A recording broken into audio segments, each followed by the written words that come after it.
Lonzo Ball's return to the court is nothing short of extraordinary after battling through serious injury issues, including needing a rare meniscus transplant.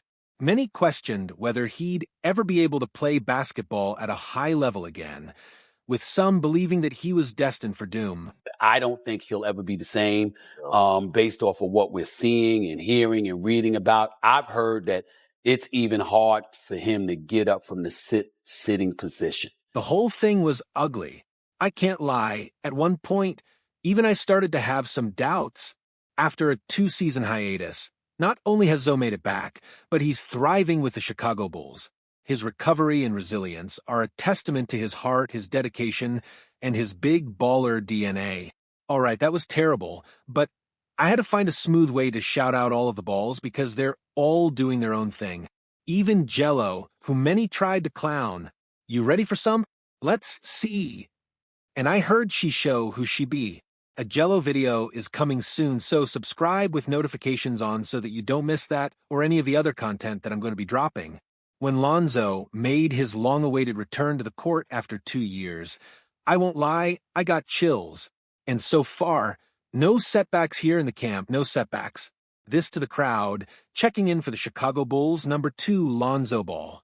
And then seeing him throw down a dunk for the first time in nearly 3 years against the Wizards, that was epic. I literally couldn't be more proud of this guy tonight. Another 3 belongs to Vucevic in white, the only 3 in double figures. What a smart play by Lonzo Ball. He's going to put home. Tell me those knees aren't right. Tell me those knees are not ready.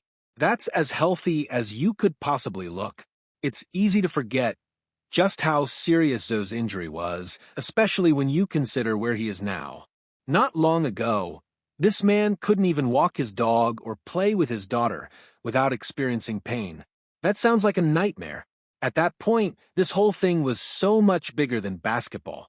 Yet, despite everything that he's been through, one thing has been abundantly clear this season, and that's the fact that Lonzo still has plenty of high-level basketball left in him.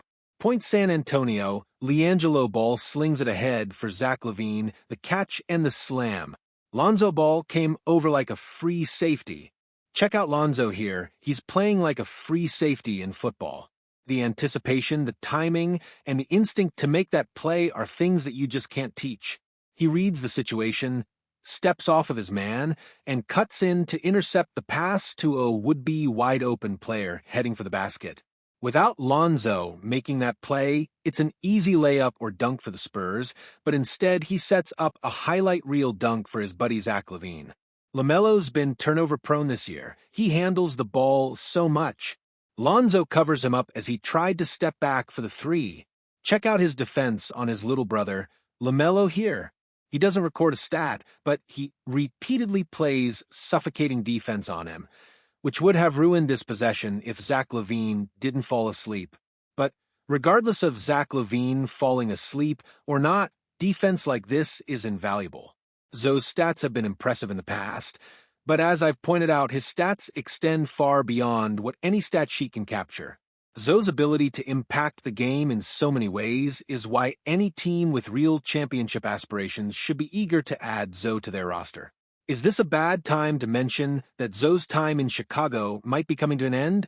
This is hard for me to say, given how much I've loved seeing Zoe in Chicago, but there have been some rumblings, and those rumblings are only getting louder. The rumors about him moving are no longer just rumors. They're becoming something much more serious, with both sides looking toward the future. Earlier this season, a report surfaced that the Chicago Bulls were actively exploring trade options for Lonzo Ball. According to J.L. Fisher, league sources had indicated that the Bulls' front office had been making it known to rival teams that they were open to discussing nearly their entire roster in trade talks. Later, we would continue to see things like how they were aggressively planning to shop Lonzo, and then the teams like the Clippers, Heat, Hornets, Lakers, Magic, Pistons, and Timberwolves all had interest in Zoe. So, this brings us to the question, why would the Bulls want to lose Zoe if he's as good as I've been describing? As I've described before on this channel, the Bulls are where no team wants to be right now. They aren't good enough to be good, and they're slightly too good to be really bad, which is pretty tough when you consider how stacked this draft class is at the top. I'm watching Cooper Flagg and DJ Bailey go off every single night and thinking everything that my Pelicans are so incompetent this season that it doesn't even matter that we're not trying to tank, we're getting the pick regardless, which is honestly really sad when you think about it. But let's go with that glass being half full. The Bulls having the record that they do this season wouldn't be the worst if the Bulls were loaded with good prospects and had been prioritizing developing those prospects. This hasn't been the case. Ever since they found the odds in drafting Derrick Rose #1 overall in 2008, the Chicago Bulls have picked in the top 5 one time, and that pick was Patrick Williams. Patrick Williams was a project whose development they completely botched, and then they paid him. The Bulls have been long overdue for a full-scale rebuild. It would just make sense for both of these parties to go their separate ways. The Bulls get Zoe's contract off of the books, and Zoe finds himself in another basketball situation that makes sense for him. All of the teams that I mentioned earlier that were interested in him, they make sense for him, especially the Timberwolves, who can use another young, two-way, versatile guard with Mike Conley being 37. Rob Dillingham just had a big game against the Jazz, and I know that this guy is going to be a beast, but I think having Zoe there would only help with his development. And also the Lakers, who are clearly in need of more point-of-attack defense at their guard position. They were so desperate for point-of-attack defense against the 76ers that they actually threw Bronny out there against Tyrese Maxey, which is wild. You already know that we're going to break down that situation in a video soon, so be sure to subscribe with notifications on so that you don't miss it. Those teams that I mentioned earlier, those were some nice teams, but what I would really love to see is Zoe getting the opportunity to team up with his brother LaMelo like his father has wanted. He's going to shoot that ball. He feels he can just make so many points and win. That's just his. He's always been like that. He's a point guard or two. He's always played point out of necessity, right? Like, okay, Lonzo leaves, good point, right? But he loves to score the ball. He loves to score the ball. He did that one time when he scored 92 points, and everybody was like, what do you think of that as the best game ever? Because I unleashed him. I said, man, Jello's not playing. Score as many points as possible, son. He loves to score, right? But he will make the passes and do other things. But like I said, and people always said, well, if him and Lonzo played together, they are the best 1-2 punch that can alternate at times. Like if LaMelo gets a rebound, he knows Lonzo's running, so he's going to throw that long pass. And the same thing with Lonzo. That's why in high school you saw Lonzo catch a lot of L's, but they were mostly for Melo because he turns into the point guard real quick. Sure, and then Lonzo threw a lot of more. They say, oh, Melo's doing all the cherry picking. Take off, because he knows Lonzo will throw it. Shoot a three-pointer. We're good. Right? Imagine Lonzo Ball joining the Charlotte Hornets. That would be a game changer for so many reasons. As LeVar pointed out, having Lonzo and LaMelo on the floor at the same time would be like having two quarterbacks running the show. Both have an incredible understanding of the game, and what makes it special is that they grew up playing together, so they already know each other's tendencies inside and out. The chemistry between them would be special, and that chemistry would make this offense even more dynamic. LaMelo has been putting up impressive numbers this season. 28.2 points, 5.3 rebounds, and 7.3 assists while shooting 41.9% from the field and 33.7% from three. But the Hornets have struggled as a team. What he's been accomplishing has been impressive, but imagine what he could do with Lonzo in the lineup.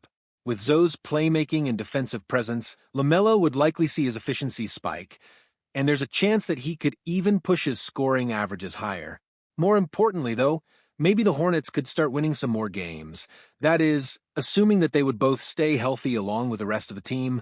I'm not exactly sure what has been going on in Charlotte, but watching their injury issues unfold has made me feel a little better about the injury struggles of my New Orleans Pelicans. If you've seen my latest Pelicans video, then you would know that our situation has been so bad that even our former players are taking shots at us. But seriously, the Hornets just can't catch a break when it comes to health. No matter what they do, somebody always seems to go down. How bad their luck has been is almost impossible to explain. And again, this is coming from a Pelicans fan. Just the other night, LaMelo sprained his ankle after literally backpedaling after a shot. He fouled just to stop the clock and possibly leave the game. Oh, my, oh, this deep step back there, sees it go through, and just right there. Oh man, this was almost as bad as Zoe spraining his ankles just dribbling the ball up the court. When stuff like this is happening, I mean, what are you supposed to do? The Hornets seem cursed when it comes to injuries. It's like they can never get a full healthy roster on the floor at the same time. It's frustrating because, despite what some may think, there's some nice young talent on that team. Now, while the idea of Lonzo teaming up with LaMelo in Charlotte is something that a lot of us have dreamt about, there's another reunion that Lonzo would like. And this one might surprise you if you haven't been following him closely throughout his career. You see, Lonzo has always been open about how much he valued his time at Chino Hills. For him and his family, those years were some of the best years of their lives. Well, that 35-0 season, bro, it was so fun. Playing along these guys, him, Lonzo, Jello, Melo, Eli, playing with my friends, winning games, but that's so fun. Sometimes I still think about those times. Best times of my life, for real. Just young kids having fun, man.